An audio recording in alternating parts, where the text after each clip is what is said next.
This is the Healy Brothers Podcast. All right, so I'm with Andrew. Yes. Nice to meet you again. Pleasure. So you're from Maserati. Do you want to just explain what you do for them and why you're here? And then we'll Yeah. go into some of these cars behind us. My name's Andrew. I'm a product specialist with Maserati here at the New York Auto Show. So we're excited to be here. We have a variety of cars on display, including our new GT2 Stradale, our Grecale, also our Gran Turismo, and our Gran Cabrio as well. All right, so I think the one we should jump into first is the GT2 right here because this thing is insane. It's pretty cool, isn't it? Yeah.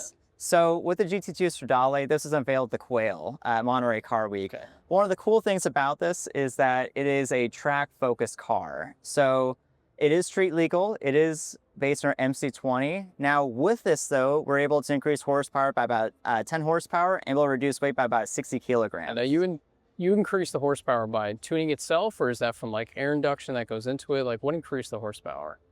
And actually, I do not know on that one. That's I okay. We'll skip apologize. that. Sure. So now what was the downforce that it gained? And the downforce it gained is about 1,102 pounds of downforce. Okay. So it is pretty substantial.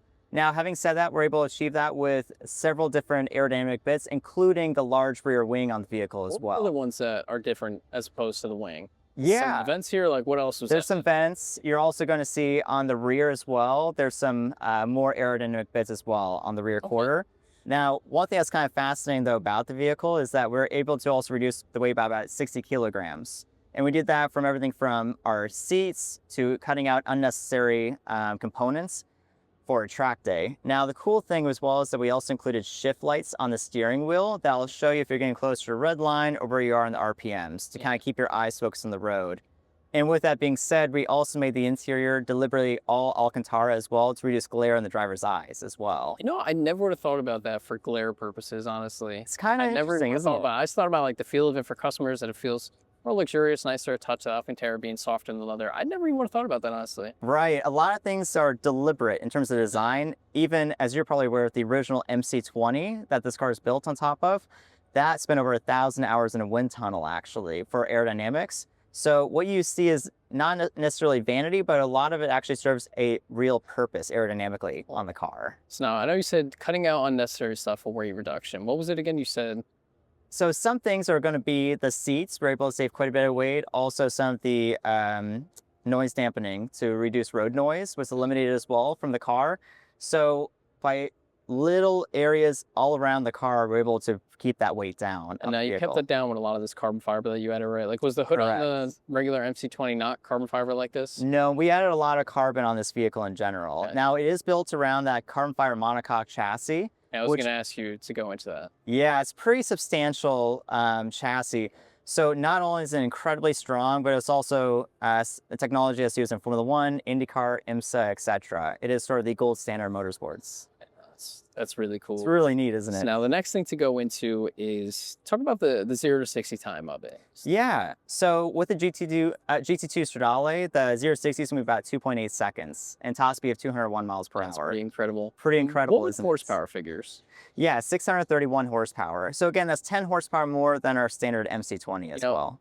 It's pretty impressive because you hear other, supercar makers that have, 1,000 horsepower and whatnot, and they're not faster than this. Right. So it's pretty impressive of what you guys did with the downforce, the aerodynamics, the weight reduction, everything like that to get this to that type of 0 to 60 time with not even an insane amount of power. I mean, don't get me wrong, over 600 horsepower is a lot of power, but for today's standards, it's a little bit different. Right. So that's pretty incredible. Part of it too is just with our design of our engine. So yeah, that was the next thing to go into. What was the engine called? It starts with Mitsuno. Mitsuno. Okay. So what's cool is with that technology, we were able to integrate a pre-ignition chamber, which is something that has not been used outside Formula One. So the cool thing is we're able to get better fuel economy and more horsepower out of a little engine. So with our 3-liter twin-turbo V6, like we said earlier, it's producing 631 horsepower inside the GT2 Stradale. So with that pre-ignition chamber, what's fascinating is for each of those cylinders, there's actually 2 spark plugs. So for this V6, there's 12 spark plugs. Now, having said that, fuel-air ratio, when the piston comes to the top, is going through a tiny little funnel into a pre-ignition chamber. So in high-performance driving, you're getting the perfect fuel-air mixture ratio. That first spark plug ignites, sending the air back down the little funnel into the main chamber, where then it's ignited by the main spark plug as well. So So- again, we're able to get better fuel economy and also more horsepower of these engines. When did this engine release? Because was this the first engine you guys did that with? Yes, it came out with the MC20, and this is a distinctly Maserati product as well. Yeah. It's really cool. It's really cool. And now I think you said that's in all of these vehicles here. Correct. Now you could get this 3-liter twin-turbo V6 in each of these vehicles. So not just the GT2 Stradale or the MC20, we also offer it in our Grecale, also our Gran Turismo, and our Gran Cabrio as well. And the horsepower figures are a little bit different, right? Correct. So it's going to be a little bit less horsepower than the MC20 or the GT2 Stradale, but with the Gran Turismo, for example, which is our 4-seater, the cool thing is that you're able to get about 199 miles per hour as well out of that. It's pretty incredible. That's very impressive. Absolutely. And I find it great that it's a 4-seater because if you have a kid, you can actually bring a kid in this car with you, which I find It's cool. technically by road legal laws, when you do have a 2-seater, you can put a child seat in the front car. I do know that, but it's a little bit different. Right. So having a 4-seater in that is pretty cool. I think you said there's a decent amount of room in the back. Correct. There's a decent amount of room in the second row, so you could fit an adult back there as well. Okay. And then, having said that, for those that would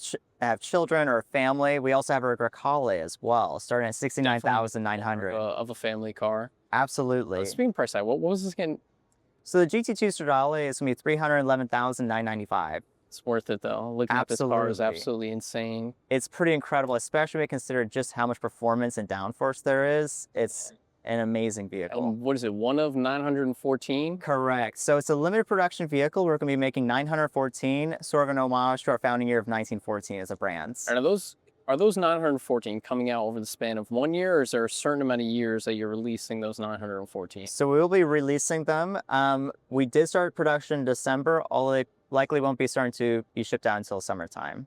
Okay, that's Pretty not amazing. too far away. No. That's not too far away. So now go into a little bit more detail about the Gran Turismo here. Yes. Because I know it's a lot different than this car. This car probably catches everyone's eyes the most Right. because it's Thank you so much. Thank you so much. Tony, are you affiliated with any of the dealer here? No, just we're with Maserati US. correct. Yeah, sorry about that. No worries. I deal with Spring Valley. Oh, fantastic. Yeah. Thank you again for being part of the family. No. And good. I apologize. Please come by again later. I'd love to talk to you about the GT2 Stradale as well. Awesome. Excellent. Thank you so much. Sorry about that. No, you're good. So even though this definitely catches most people's eyes, I'm a big fan of the Gran Turismo. Looking at the body lines Absolutely. of it and everything, it's a really impressive car. It's incredible, isn't And it? what is the price tag that one comes in at? So that's going to start at $158,000 with the Gran Turismo. And again, it's a car that is not only has that supercar performance, but also the comfort as well for long distance driving. It's pretty amazing. And that is a car that when a lot of people think Maserati, a lot of people think of the Gran Turismo. It's been around for a while now. It has, yeah. And one of the cool things as well is that the body styling is sort of, to me personally, timeless. It is design. timeless. It definitely is, for sure. Right. And now, being that that's the same engine, what is the 0 to 60 of the Gran Turismo compared to the GT2? So it's going to be about 3.1 seconds, and the GT2 does 2.8 seconds. Really Pretty impressive. amazing, isn't it? And these are both on rear-wheel drive drivetrains? Correct, yes. What type of transmission is in them?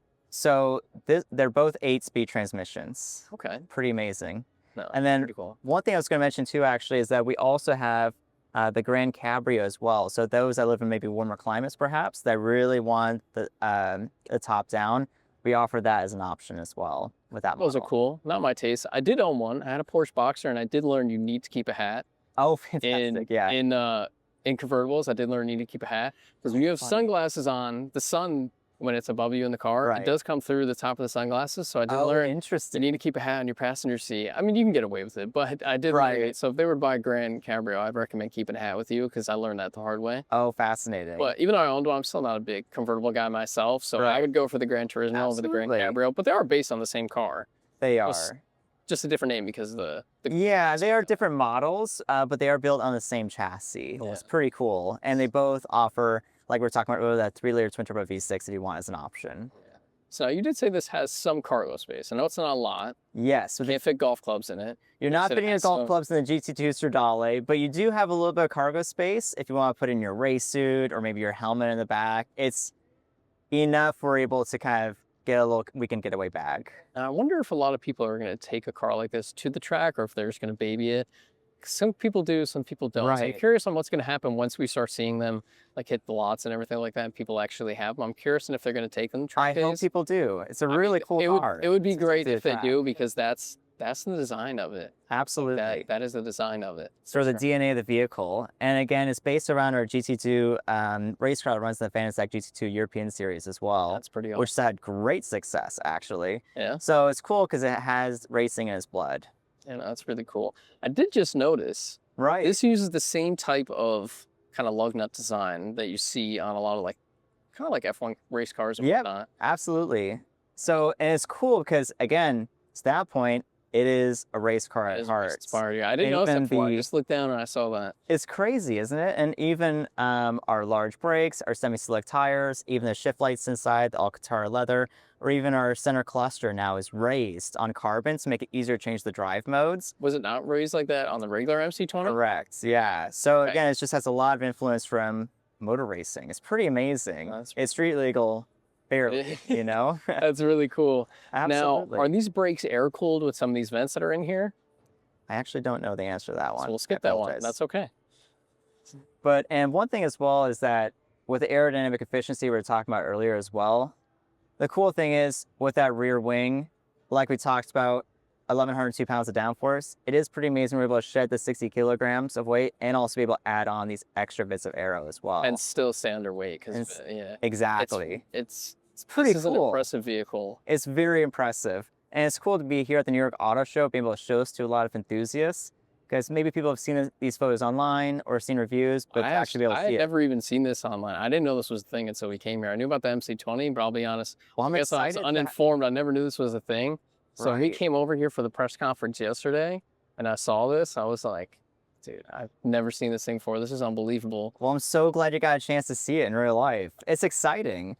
I mean, especially the New York Auto Show, so many people love cars and are enthusiasts, and be able to actually show people these vehicles is exciting. So it's super exciting. It's impressive. It's a Absolutely. really nice car.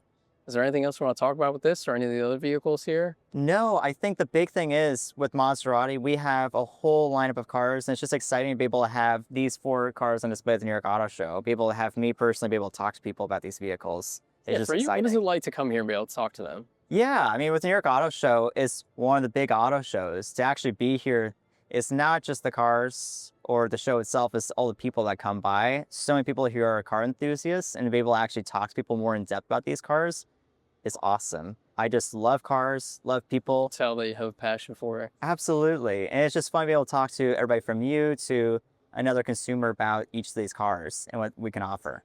It's pretty amazing. It's pretty awesome, Andrew. I really appreciate your Thank time. you. Sorry we had to do this twice. No, Thank it's you great. so much. This is amazing. Thank you, man. Thank you for tuning in. Don't forget to like, comment, hit that subscribe button, and follow us at Healy Brothers on all social platforms.